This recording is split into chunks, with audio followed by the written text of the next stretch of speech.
बिस्मिल्लाहिर्रहमानिर्रहीम। कुरान भी अवतार मोहम्मद के शरीर में रूह के अवतरित होने की बात कर रहा था, लेकिन मुसलमानों ने रूह का अनुवाद जिब्रील लिखकर कुरान के अर्थ और समझ को दूसरी ओर मोड़ दिया। मोहम्मद की अनेक हदीसों को भी भुला दिया जिसमें वो अपने नूर की बात कर रहे थे। कभी तो अहले बैत के शरीर में भी उसी नूर के हिस्से होने की बात कर रहे थे, और कुरान कह रहा था कि अल्लाह ने रूह को नूर बनाया, यानी ये कि अवतार मोहम्मद जिस नूर की बात कर रहे थे वो दरअसल नूरानी रूह की बात कर रहे थे। अधिक समझने के लिए आइए देखते हैं कि कुरान में रूह का शब्द और किस किस स्थान पर आया। यदि सब स्थानों पर रूह का जिब्रील ही साबित हो रहा है तो हमारी दलील कमजोर पड़ जाएगी, परंतु यदि विभिन्न स्थानों पर रूह का अर्थ जिब्रील नहीं निकल रहा है तो हमारी ये दलील साबित हो जाएगी कि रूह का अर्थ जिब्रील नहीं बल्कि कुछ और ही होना चाहिए था। जैसे हमने पिछले लेक्चर में सूरह इन्ना अंजलना के ट्रांसलेशन में दिखाया कि कुछ और मानी पहना लिए, और रूह का शब्द जहाँ पर आया वहाँ मानी में ब्रैकेट में जिब्रील लिख दिया। कुरान का सूरह अश-शूरा जो कि 42वां सूरा है, उसकी 52वीं आयत देखते हैं जैसा कि अनुवाद किया गया है, जिसमें रूह का शब्द आया है। कुरान 42-52 देखिए। Thus have we revealed to you, O Muhammad, thy spirit by our command,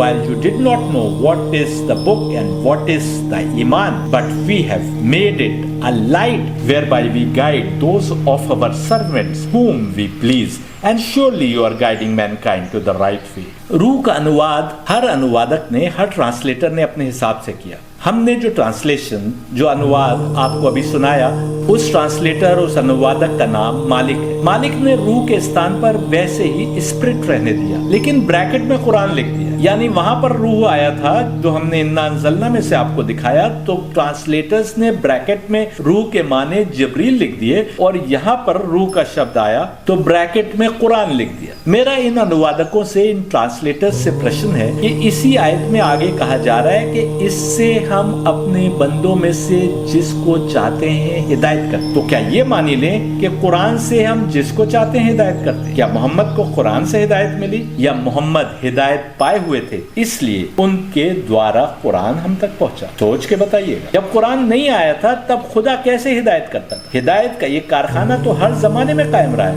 और उसके लिए भी है जिसके पास कुरान मौजूद नहीं है। कहा जा रहा है कि जो चीज मोहम्मद की ओर भेजी गई वो नूर है। गलत अनुवाद करके लोगों ने ये कहना प्रारंभ कर दिया कि जो कुरान भेजा गया वो नूर है, जबकि हर पहले आई किताब में स्पिरिट यानी रूह को नूर बताया जा रहा था, जिसे मुस्लिम कमेंटेटर्स इसलिए नहीं समझ पाए क्योंकि उन्होंने पहले की किताबों में दी गई जानकारी को पढ़ने या समझने की कोशिश ही नहीं की। अवतार मोहम्मद भी कुरान को नहीं बल्कि अपने और अहले बैत के अंदर नूर होने की बात कर रहे थे। यहाँ तक कह रहे थे कि अली और मैं एक नूर के दो टुकड़े हैं, या मेरा नूर उस समय भी मौजूद था जब आदम आबुगिल यानी पानी और मिट्टी के दरमियान थे, यानी जब वो पैदा किए जा रहे थे। वहां के ऊपर नूर का मानी जिब्रील क्यों नहीं ले लिया या कुरान क्यों नहीं ले लिया? किसी ने ये भी नहीं सोचा कि कैसे ये कहना उचित होगा कि हमने तुम्हारी ओर किताब को भेजा जबकि तुमको ना तो किताब का ज्ञान था ना ईमान था। किताब जब आई ही नहीं थी तो उसका ज्ञान हो ही कहां सकता है? सत्य ये है कि रूह आई और आसमान पर मौजूद किताब में क्या लिखा है उसका ज्ञान भी हो गया और सत्य की आगाही भी हो गई।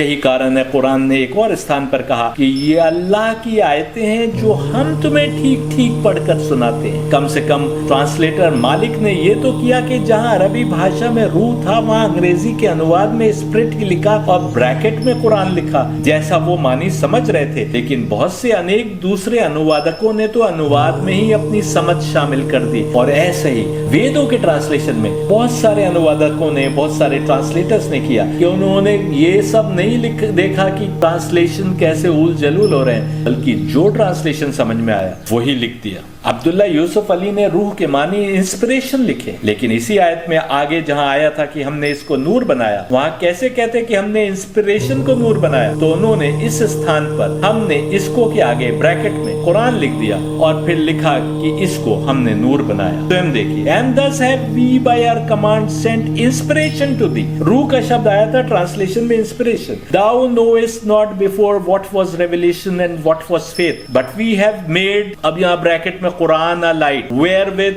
we guide such of our servants as we will, and verily thou dost guide men to the straight way। Mohammad Asad ने अंग्रेजी अनुवाद किया तो उन्होंने रूह का अनुवाद लाइफ गिविंग मैसेज किया और आगे लिखा कि हमने इस मैसेज को लाइट यानी नूर बनाया। यानी जो ट्रांसलेटर है वो जो समझ में आ रहा है वही ट्रांसलेशन कर रहा है, लेकिन असली ट्रांसलेशन, असली अनुवाद जो परमात्मा की ओर से भेजा गया मानी था वो कुछ और था। और ऐसा ही जैसा मैं कह रहा हूँ वेदों के लिए भी जैसा उन्होंने ट्रांसलेशन किया मोहम्मद असद ने, and thus too O Muhammad have we revealed unto thee a life giving message coming at our behest. Ere this message came unto thee, thou didst not know what revelation is nor what faith implies, but now we have caused this message to be a light whereby we guide whom we will of our servants, and verily on the strength thereof thou too shall guide men onto the straight way. Doctor Mustafa Khattab ने रूह का अंग्रेजी अनुवाद किया तो इसका अर्थ revelation लिखा और आगे लिखा कि हमने इस रेविलेशन को लाइट यानी नूर बनाया। अब देखिए उनका translation, and so we have sent to you O prophet a revelation by our command. You did not know of this book and faith before, but we have made it a light by which we guide whoever we will of our servant, and you are truly leading all to the straight path. यानी revelation को light बता सकते हैं, लेकिन रूह को नहीं समझ पाए तो नहीं समझ पाए कि उसके नूरानी होने यानी दिव्यात्मा होने की बात हो रही है। इसी प्रकार उर्दू और हिंदी अनुवादकों ने रूह का अनुवाद विभिन्न माने के साथ किया। जिसको कुछ समझ नहीं आया उसने बस रूह ही रहने दिया, लेकिन किसी ने भी वो माने नहीं लिखे जो पहले के स्क्रिप्चर्स और विशेषकर उपनिषद और गीता से साबित हो रहे थे, जबकि सीधा सरल अनुवाद जो वेद, उपनिषद और बाइबल आदि तमाम स्क्रिप्चर्स से साबित है वो ये होना था, ऐ मोहम्मद हमने अपने हुक्म से तुम्हारी ओर रूह को भेजा, इसको तुम्हारे शरीर को ऑफिस बनाने तक तुम ना तो किताब को जानते थे ना ईमान को, लेकिन हमने इसको नूर बनाया है, क्योंकि नूर ही रूह है और रूह ही नूर है, दोनों दिव्य आत्माएं हैं। और आगे कहा जा रहा है कि ताकि इससे हम अपने बंदों में से जिसको चाहते हैं हिदायत करते हैं, बेशक तुम सीधा रास्ता दिखाते हैं। आपने देखा कि जब कुरान की इस आयत में रूह का शब्द आया तो किसी ने कुरान अनुवाद किया, किसी ने इंस्पिरेशन, किसी ने रेविलेशन, किसी ने वैसे ही वैसे रूह लिख दिया। लेकिन सूरह इन्ना अंज़लना में जब रूह का शब्द आया तो यही अनुवादक उसका अर्थ जिब्रील लिख रहे हैं। एक और आयत दिखाकर आगे बढ़ते हैं। यदि सूरह इन्ना अंज़लना में फरिश्तों और रूह के जमीन पर अवतरित होने की बात हो रही है तो एक और आयत में रूह और फरिश्तों के एक साथ खड़े होने की बात हो रही है और कहा जा रहा है कि उस दिन इनमें से कोई बात नहीं करेगा सिवाय उसके जिसको अनुमति दी जाए अल्लाह की ओर से और जिसका वक्तव्य हमेशा सच्चा है। कुरान 78-38 देखिए, on the day the holy spirit and the angels will stand in ranks, none will talk except those granted permission by the most compassionate and whose words are true।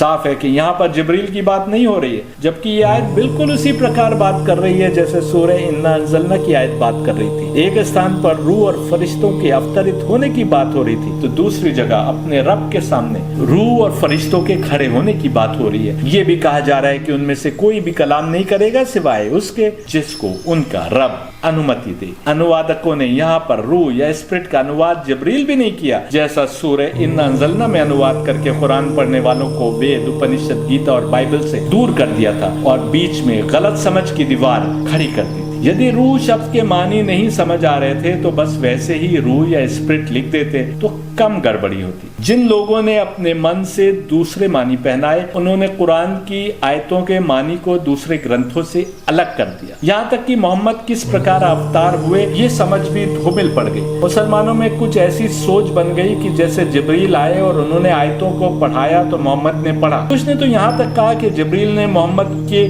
दिल को चीर कर नूर से धोया और फिर उन्हें आयत बताई। और ये तक रिवायतें मौजूद हैं कि दिल के अंदर काला धब्बा निकाला और उसको धोया और फिर वो पाक हो गया और नूरानी हो गया। और ये सब बेतुकी आयतें, ये सब एक प्रोपेगेंडे के तहत यहूदी फितने के तौर पर मुसलमानी हदीसों की किताबों में दाखिल की गई रिवायतें हैं। आज हम समझ ही नहीं सकते कि यहूदी दिमाग ने अवतार मोहम्मद के जन्म से पहले ही काम करना शुरू कर दिया था और उनके द्वारा इस्लाम का असली चेहरा मिटाने की साजिश जो उस समय शुरू हुई वो आज तक जारी है, जिसकी बात हम अगले लेक्चर में करेंगे।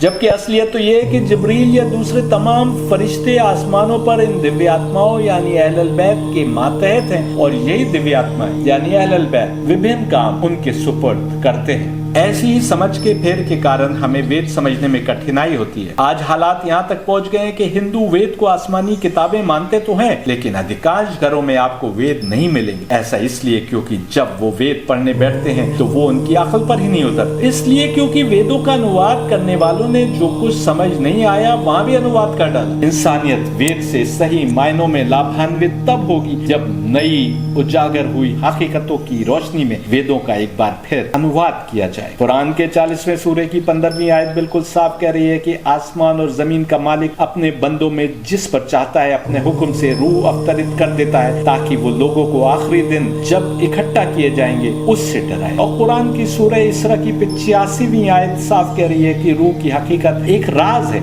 जिसके बारे में बहुत ही कम जानकारी दी जा रही है। अल्लामा तबतबाई ने तफसीर मीज़ान में लिखा है कि रूह उन लोगों के शरीर में डाली जाती है जिन्हें रसूल के रूप में चुना जाता है, अन्यथा ये फरिश्तों के साथ फर्क में रहती है। अल्लामा असलियत के करीब है, लेकिन वो भी नहीं जानते थे कि उपनिषद आदि में बड़े विस्तार से इसकी हकीकत बताई गई है। एक रूह के विभाजन से 7 रूहें बनी जो हर जमाने में हिदायत के काम में लगी हैं, और उन 7 नूरानी रूहों में 7 दिव्यात्माओं में एक देवी। गीता के शब्दों को गौर से पढ़ने पर साफ होता है कि महाभारत के युद्ध में दोनों सेनाओं के आमने सामने आने और कृष्ण और अर्जुन के दरमियान वार्तालाप प्रारंभ होने के काफी समय बाद तक अर्जुन को इस बात का एहसास नहीं था कि कृष्ण के मुख से परमात्मा बोल रहा है। यानी साफ है कि ये जान पाना आसान नहीं है कि अमुक व्यक्ति के शरीर को अपने ऑफिस के रूप में परमात्मा प्रयोग कर रहा है, और न ही ये जान पाना आसान है कि अमुक शरीर को जुल्मत ने अपना कारिंदा बना रखा। हम किसी के बारे में यकीन के साथ कोई राय नहीं बना सकते। यही कारण है कि खुदा ने इंसान को बाद में पैदा किया, पहले इस हिदायत के कारखाने को तैयार किया। जुल्मत भी पैदा हुई क्योंकि इन दोनों के बिना इंसान की परीक्षा के कोई मानी ही नहीं थे। इन चुनिंदा हस्तियों को नूरानी रूप में भी पाक तत्वों से बताया गया, और जब ये मानव शरीर में अवतरित हुए और अहलल बैत कहकर इनको संबोधित किया गया यानी घर के लोग, तो इनके लिए गारंटी ली कि उनके करीब बुराई का गुजर भी नहीं हो सकता। उनको परफेक्टली प्योर बताया। ऐसा इसलिए क्योंकि उनके शरीर में दिव्य आत्मा शक्ति के वो अंश काम कर रहे थे जो पाक तत्वों से बनी थी। यही सप्त ऋषि हैं, इनको ही गुरु मानना है, और क्योंकि परमात्मा ही इनकी मुकम्मल पाकीज़गी की गारंटी ले रहा है, इसलिए यदि कोई इनका बताया हुआ साबित है तो उस पर आंख बंद करके चलना ही अक्लमंदी होगी। हर जमाने में ये दिव्य आत्मा एक ही उपदेश देती नजर आती है। उपदेश है एकेश्वरवाद का, एक खुदा के आगे अपने को समर्पित करने का, केवल उसकी इबादत करने का। ये उपदेश केवल उसके लिए है जो केवल परमात्मा की याद बसाकर कर्म करे, उसके आगे ही सिर झुकाए और उसको ही अपनी मंजिल जाने, सब कुछ त्याग कर उसकी ओर बढ़े, उसमें ही आसरा खोजे, तो ऐसे व्यक्ति के तमाम गुनाह धो दिए जाएंगे। कुरान और गीता दोनों एक ही मैसेज दिखाई देते नजर आते हैं। गीता 18:65 18:65 देखिए, become one in mind with me, be devoted to me, sacrifice to me, bow down to me, you shall come to me alone, I promise you in truth, you are dear to me। और Gita 18:66 18:66 abandoning all duties, come to me, the one for refuge, I shall absolve you from all sins, do not despair। उस एक की ही पूजा और उपासना की शिक्षा वेद ने भी दी थी जो आम हिंदू नहीं समझ पाए। ब्रह्म सूत्र कहता है एकम ब्रह्म द्वितीय नास्ति, the Brahma is one, there is none other. एक खुदा की बात कुरान भी करता है जब सूरह इखलास में कहा जाता है in the name of Allah the most gracious and merciful, से ही is Allah who is one, who is eternal, the uncaused cause of all that exists, who has neither given birth nor is he born, and there is no equivalent to him। यानी कहा जा रहा है कि कहो कि अल्लाह एक है, वो हमेशा के लिए है, बेनियाज है, न उसकी कोई संतान है और न किसी ने उसे पैदा किया, और न ही उस जोड़ का उस जैसा कोई है। और कुरान आगे कहता है Quran 14:10 What about Allah is there any doubt? The originator of the heavens and the earth। और Quran 21:22 Had there been in the heavens and the earth other gods except Allah, they both had been in disorder। और कुरान 112 है 1 से 4 देखिए, Say he Allah is one alone, Allah the needless, he begetteth not, nor is he begotten, and there is none like unto him। और Quran 6:104 Vision perceived him not, and he perceived all vision, he is the subtle, all aware। और Quran 16:74 So coin ye not any similitudes to Allah, verily Allah knoweth everything, and ye know not. और फिर Quran 42:11, nothing whatsoever is there like the like of him, and he alone is the all hearing and the all seeing. अहल बैत की तमाम जिंदगी केवल एक खुदा को पहचानवाने और उसकी इबादत की और मानवता को लाने में गुजरी। यदि उन्होंने तमाम यातनाएं सही तो केवल इस मकसद की खातिर, इस एकेश्वरवाद की ओर लाने के लिए दिव्य आत्माएं हर जमाने में लगी रही। उन दिव्य आत्माओं को पहचानते हुए उनके बताए जा रहे मार्ग पर आगे बढ़ते जाने से इंसान मोक्ष की राहों पर आगे बढ़ता है। अंत में आपको दिखाते हैं कि अहल बैत अली ने एकेश्वरवाद को किन शब्दों में बयान किया। पेश है किताब नहजुल बलागा से एक खुदा की पहचान और उसका विवरण। नहजुल बलागा का सरमन 1 देखिए। सारी प्रशंसा उस अल्लाह के लिए जिसका व्याख्यान कोई वक्ता नहीं कर सकता, जिसकी नेमतों को किसी कैलकुलेटर द्वारा गिना नहीं जा सकता। कोई भी उसकी इबादत और अनुपालन करके उसके हक को पूरा नहीं कर सकता। इंसान की अक्ल यानी सोच अपनी चरम ऊंचाई पर भी उसकी पहचान नहीं कर सकती। उसकी अक्ल अपनी तमाम गहराई में डूब कर भी उस तक नहीं पहुंच सकती। वो जिसके वर्णन की कोई सीमा नहीं रखी गई है, उसकी प्रशंसा के लिए कोई शब्द नहीं है, जिसके लिए न समय की सीमा है और न कोई बंदिश। धर्म की सबसे अधिक बुलंदी उसकी उपस्थिति का इकरार करने में, उसका इकरार करने की सबसे अधिक बुलंदी उसके वजूद की गवाही देना है। उसके वजूद की गवाही देने की सबसे अधिक बुलंदी उसके एकमैव होने पर विश्वास रखना है। उसके एकमैव होने में विश्वास रखने की सबसे अधिक बुलंदी उसकी शुद्धता एवं पवित्रता को मानने में और उस पर विश्वास रखने में और उसकी पवित्रता की पूर्णता उसमें गुणों को नकारना है, क्योंकि हर गुण साबित करता है कि वो उससे भिन्न है जिससे उसको जोड़ा जा रहा है, और हर वो जिससे कोई गुण जोड़ा जाए उस गुण से भिन्न हो जाता है। इसलिए जिस किसी ने अल्लाह के साथ कोई गुण जोड़ा उसने उस जैसा किसी को माना, और जिस किसी ने उस जैसा किसी को माना वो उसमें दुई मान रहा है, और जिसने उसमें दुई को माना उसके भाग मान रहा है, और जिस किसी ने उसके भाग माने उसने गलत समझा, और जिसने उसको गलत समझा उसने उस पर नुक्ताचीनी की, और जिसने उस पर नुक्ताचीनी की उसने उसको सीमाओं में बांध लिया, और जिसने उसको सीमाओं में बांधा उसने उसको संख्या में सीमित किया। जिस किसी ने कहा कि वो किस में है उसने माना कि वो किसी चीज में अंतर्विष्ट है, और जिस किसी ने कहा वो किस पर है उसने माना कि कुछ है जिस पर वो नहीं। वो एक हस्ती है पर किसी घटना के कारण वो हस्ती वजूद में नहीं आई। वो मौजूद है लेकिन गैर वजूद से वजूद में नहीं आया। वो हर चीज के साथ है परंतु वो भौतिक निकटता नहीं। वो हर चीज से जुड़ा है पर वो भौतिक जुदाई नहीं। वो कर्म करता है पर जुम्बिश या हरकत और साधन या यंत्र का इशारा ना समझ लेना। वो देखता है उस समय भी जब उसकी क्रिएशन में कुछ नहीं है देखने के लिए। वो केवल एक है, ऐसा कि कोई दूसरा नहीं जो उसका साथी हो या जिसकी जुदाई का कोई दुख हो। अब सरमन 185 देखिए। सारी प्रशंसा अल्लाह के लिए। वो ऐसा है कि इंद्रियां उसको महसूस नहीं कर सकती। वो किसी स्थान में समा नहीं सकता। आंखें उसको देख नहीं सकती। पर्दे उसको ढक नहीं सकते। ये कि वो अनंत है वो साबित करता है तमाम सृष्टि के वजूद में आने से, और सृष्टि को पैदा करने से भी वो साबित करता है अपने वजूद को, और उनमें समानता के माध्यम से वो दिखाता है कि उसके समान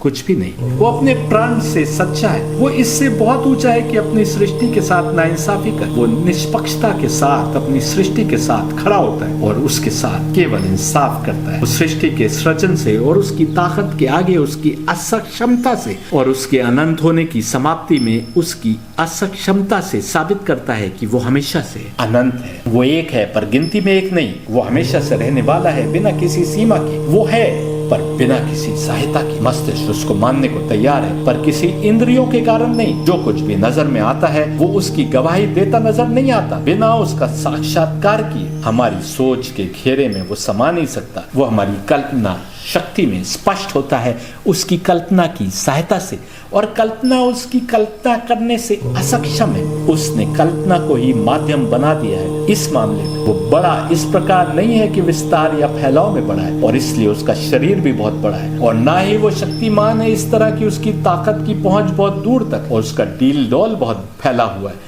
लेकिन वो बड़ा है रुतबे में और कुदरत में शक्तिमान है। अब सरमन 91 देखिए 91। सारी प्रशंसा उस परवरदिगार के लिए है जिसके खजाने में फजल व करम के रोक देने और मेहरबानियों पर रोक लगा देने से बढ़ोतरी नहीं होती है, और उसके करम और सखावत के खजाने में कमी नहीं आती, इसलिए कि उसके अतिरिक्त हर देने वाले की यहाँ कमी हो जाती है, और उसके सिवा हर ना देने वाला कंजूस कहलाता है। वो सबसे बेहतरीन नेमतों और ना समाप्त होने वाली रोजी के माध्यम से एहसान करने वाला है। तमाम जीव जंतु और दूसरे क्रिएशन उस पर आश्रित है। उसने सबकी रोजी निश्चित कर दी और जीविका निर्धारित कर दी। अपनी ओर तवज्जो करने वालों और उससे नेमतें मांगने वालों के लिए रास्ता खोल दिया और मांगने वालों को ना मांगने वालों से अधिक अता नहीं करता है। वो ऐसा अव्वल है कि जिसकी कोई पूर्व नहीं कि उससे पहले कोई हो जाए, और ऐसा आखिर है कि जिसके आखिर में कोई नहीं है कि उसके बाद कोई रह जाए। वो आंखों की रोशनी को अपने तक पहुंचने और उसको समझ पाने से रोके हुए उस पर जमाना या समय कोई अंतर नहीं डालता है कि हालात बदल जाएं, और वो किसी स्थान में नहीं है कि वहां से कहीं और चला जाए। यदि वो उन तमाम रत्न और जवाहिरात को तुमको अता कर दे जो पहाड़ अपने अंदर से निकाल कर बाहर फेंकते हैं, या जिन्हें समुद्र के सीप मुस्कुरा कर बाहर फेंक देते हैं, चाहे वो चांदी हो या सोना, मोती हो या मरजान, तो भी उसके करम और सखावत पर कोई असर न पड़ेगा और न उसके खजानों की संख्या में कोई कमी आ सकती है। उसके बाद भी उसके पास नेमतों के वो खजाने रह जाएंगे जिन्हें मांगने वालों का मांगना समाप्त नहीं कर सकता, इसलिए कि वो ऐसा करीम है कि ना मांगने वालों के सवाल उसके यहाँ कमी पैदा कर सकते हैं और न गरीबों की पुकार उसे बांटने से रोक सकती है। उसने तमाम क्रिएशन को बगैर किसी नमूने को निगाह में रखे हुए पैदा किया है और किसी पहले के क्रिएटर और क्रिएशन के बनाए नक्शे के बिना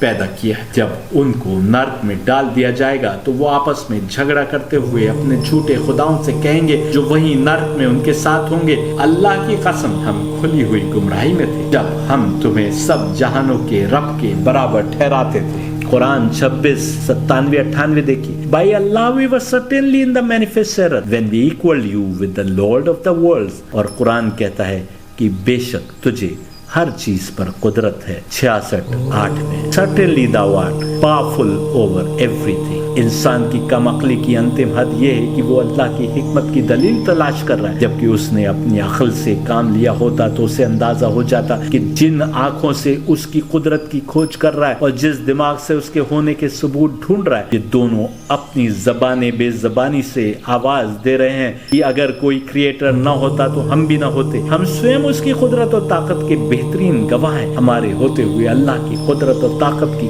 खोज करना बगल में कटोरा रखकर शहर में ढिंडोरा पीटने के बराबर है और ये अक्लमंदों को शोभा नहीं देता।